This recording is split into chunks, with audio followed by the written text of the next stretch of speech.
for the extra spending pledges. It can only be done through tax if it can't be done through growth in the economy, but nobody is going to say this at this point.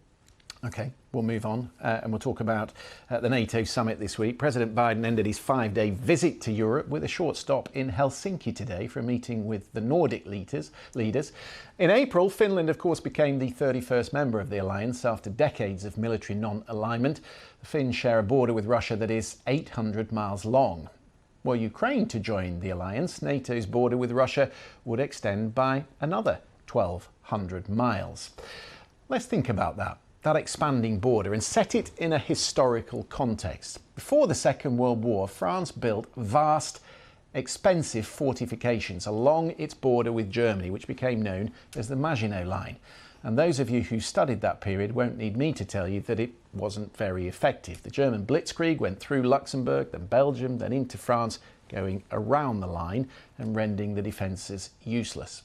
Our next guest, Anja Manuel, thinks NATO is in danger of making a similar mistake. She is the executive director of the Aspen Security Forum, a bipartisan foreign policy conference. You're very welcome to the programme. Surely we are much more mobile these days within NATO than those static defences that were on the French Maginot Line. 100%. First of all, happy to be here with you today. And yes, the article I published today isn't actually about building static defenses along NATO's borders. What I was arguing is that NATO militaries, the US, the UK, others, are really dependent on very exquisitely expensive platforms. Aircraft carriers, fighter jets, precision missiles, long-range rocket launchers. And those, similar to the Maginot Line, are very vulnerable to cheap, inexpensive, asymmetric threats. What you're seeing in Ukraine is that happening. So the expensive precision-guided munitions that the US and the UK have given the Ukrainians, well, the Russians have jammed GPS almost all along the front. And so it's much harder to make those as precise as targeted as they're supposed to be. That's what I'm talking about with the new Maginot Line. So essentially what you're saying is that however expensive this kit is, whatever range it might have, however much of it we produce and ship towards Ukraine, it's always going to be susceptible to this cyber warfare. Yeah, not just cyber warfare, but it's natural that if you have an adversary, they're going to find the asymmetric holes in your defensive strategy, right? This was the Germans going around the Maginot Line by marching through Luxembourg and Belgium.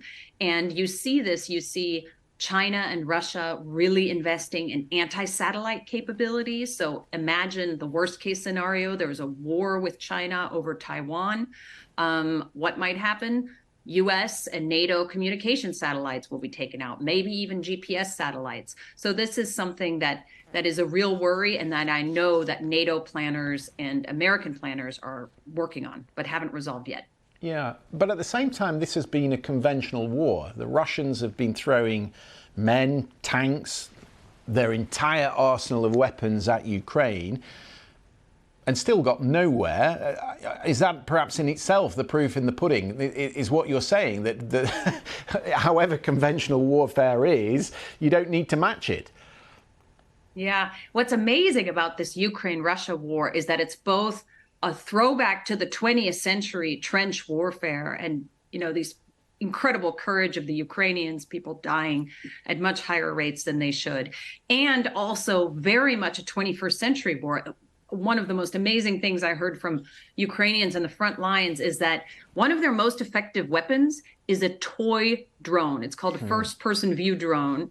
It's run by virtual reality goggles, and it's meant to be a toy, but it's so fast that the Russian radar can't detect it. They put a payload on there of about 1 kilogram of explosives, and they can take out anything on the Russian side except a tank.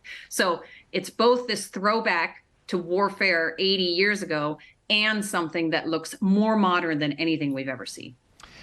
Peter Ricketts, come in on this, because I know you spend a lot of time talking about NATO in your time. Can you do without the heavy equipment? Because imagine the scenario: Russia roll across Ukraine's border back in February, and there's nothing there to meet them. They just arrive in Kyiv, don't they? Yes, you might have all this technological equipment, but you still need the tanks and the troops and the missiles. I think that's the point. I think we have to be prepared to fight two different kinds of war. The sort of 1914 war, effectively, which is going on in Ukraine at the moment, and also a potential high-tech war where the exquisite technologies of our militaries, for example, a Taiwan case, will become much more relevant.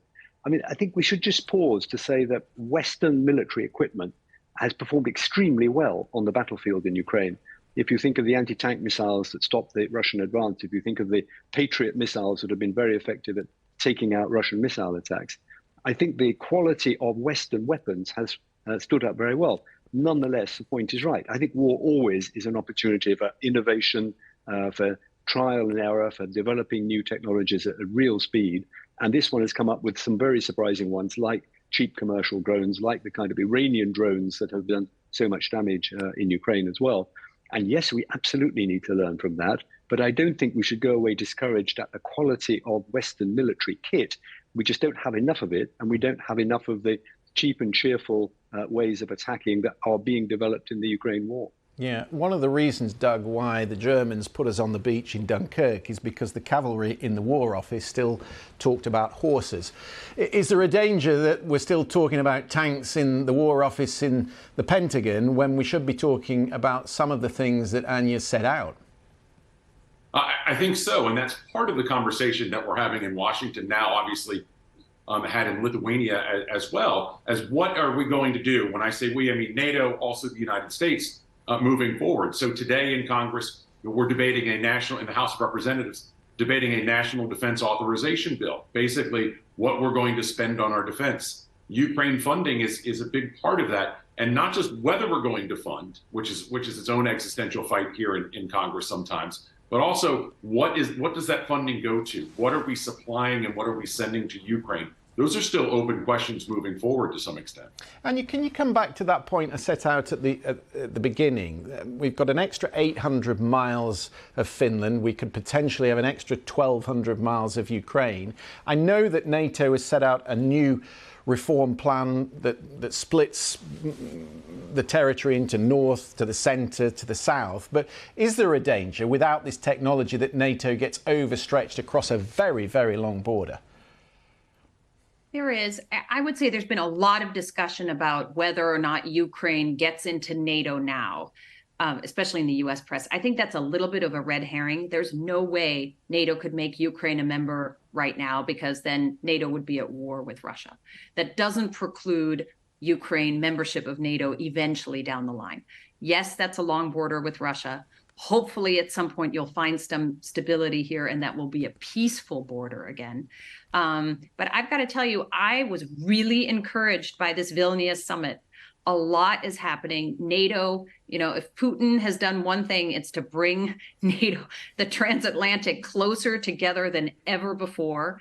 I thought the declaration on really moving to 2% of GDP for defense spending was positive. My only admonition was, let's spend it wisely, not just, and Peter has exactly the right point. It's not that you don't need tanks, aircraft, precision munitions. It's just that you also need to think one step ahead of your adversary to the inexpensive new things that we should be doubling down on. Really interesting. Anya Manuel, really good to have you on the programme. I hope you'll come back. Thank you. Thanks. You're watching BBC News around the world and across the UK.